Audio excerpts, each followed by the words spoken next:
INMB is down 59.3% in the pre-market session of this is the regular session of Monday, the 30th of June.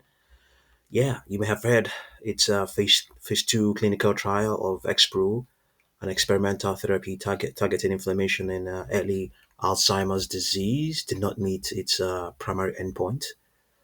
The primary endpoint was the change in cognition over 6 months, measured by the EMAC, or early mild Alzheimer's cognitive composite, a sensitive cognitive scale tailored to detect early stage Alzheimer's changes. The 208 patient trial showed no statistical significant difference in cognitive improvement between those receiving XPro and those receiving a placebo. So, what does this mean? The trial failed to demonstrate efficacy, meaning it wasn't potent enough based on the primary cognitive outcome, which is a major setback. Despite this, XPro was well tolerated with no serious safety concerns, an important factor for future development.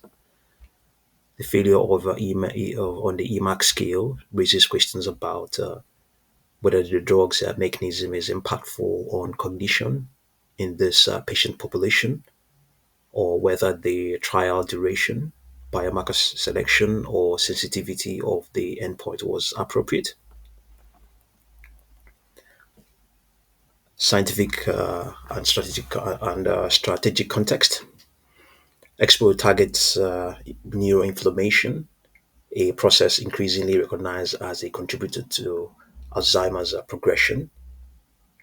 The company hypothesizes that by modulating inflammatory cytokines like TNF alpha, they can delay neurodegeneration. This disease modifying approach contrasts with more established therapies targeting beta amyloid or tau, which have had mixed results and serious side effects. However, failing to meet a cognitive endpoint weakens this narrative that inflammation alone, or at least via XPro, can slow Alzheimer's early on. So, what's next for the company? So, they will file. They're planning to file a breakthrough therapy designation with the FDA. So, despite this trial failure on efficacy, INMB plans to file for breakthrough therapy designation with the FDA. The criteria would include preliminary clinical evidence showing substantial improvements on one or more clinically significant endpoints over available therapy. It's possible INMB will leverage biomarker data, MRI scans, inflammatory marker reductions, or other secondary endpoints to support this application. If granted, the breakthrough designation, breakthrough therapy designation would enable accelerated development, more FDA guidance, and priority reviews, but approval is not guaranteed. Focus on biomarkers and secondary outcomes. INB may shift attention to exploratory and secondary endpoints such as brain imaging data, CSF biomarkers, or blood inflammatory markers, functional outcomes, or quality of life metrics. If any of these showed meaningful changes, you could still build a scientific case for continued development. Okay, long term and different population trials. IMB might consider extending treatment duration beyond 6 months, refining patient selection to include those with higher inflammation profiles, combining XPro with Alzheimer's other Alzheimer's treatments, partnering or licensing with a mixed data package. INMB may seek a pharma partner to support further development or combine efforts with companies working on complementary mechanisms. Yeah, so we've seen what has happened. So it's a huge plunge. Okay, let's see what we have going on.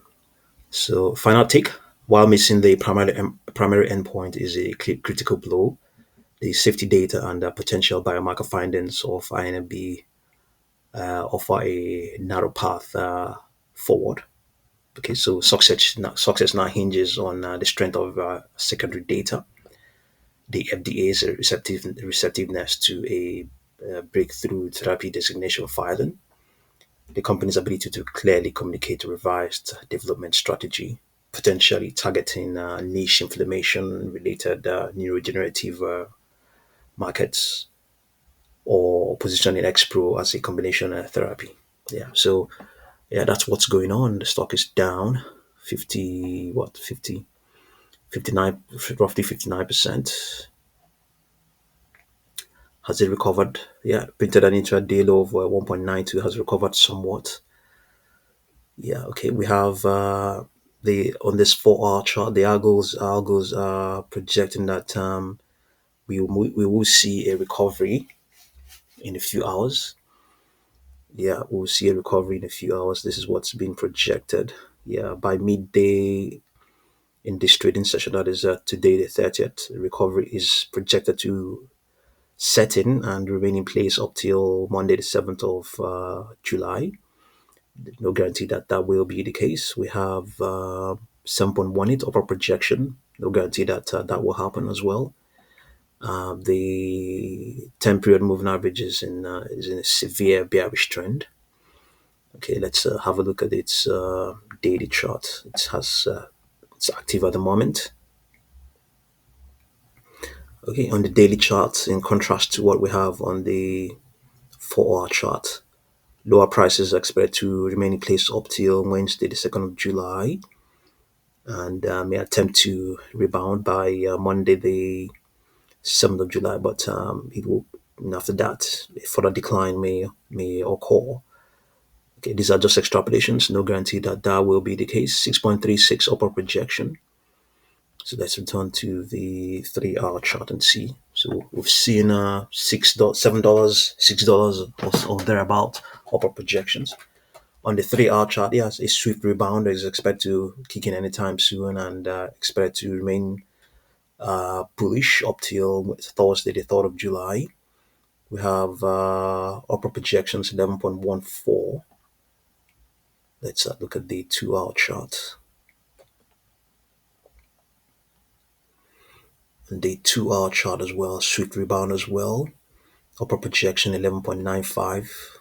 Rebound expected to remain strong up till Monday, the 7th of July. Let's see the 1 hour chart. On the 1 hour chart, okay, further deep expected, but after that, rebound expected to occur up till Tuesday, the 1st of July. We have 11.74 upper projection. So all the hourly charts apart from the 4 hour chart is no, all the hourly charts are projecting high prices. The daily chart is not doing so. Yeah, so there's no guarantee that that will be all of these extrapolations will occur. We could just quickly have a look at its market grid and see what it's expecting, what is expecting the price to do. Sometimes it just gives you an impression. Yeah, let's see. This is the 4 hour chart. We'll come down and see. Okay, you see that? It's expecting even very, very, very low prices to print. Yeah, we have some negative values here. Obviously, the stocks don't trade on negative values, but it will definitely be referring to some other very low prices. So we have here above that 0.0668. So we could also have a look at its daily chart and see what it's projecting there.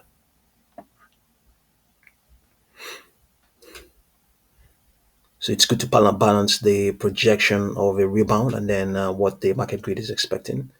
Okay, so the market grid, okay, here on the daily chart is expecting 2.3, 2.3, 2.35. So the stock is trading outside of that.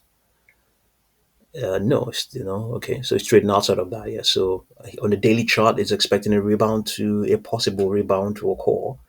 It's a sort of thing that some algos or yeah machines might see, and then they may decide to buy this dip. But on the 4 hour chart, it's seriously bearish. That is the what the range is. It's not encouraging at all on the 4 hour chart. Yeah, and okay, but it has a very wide range. Then that's a bit also suspicious as well. It's too wide, not too wide. It may contract, yeah, but you just need to be aware of this, So see what you make of INMB, and thank you very much for watching this video.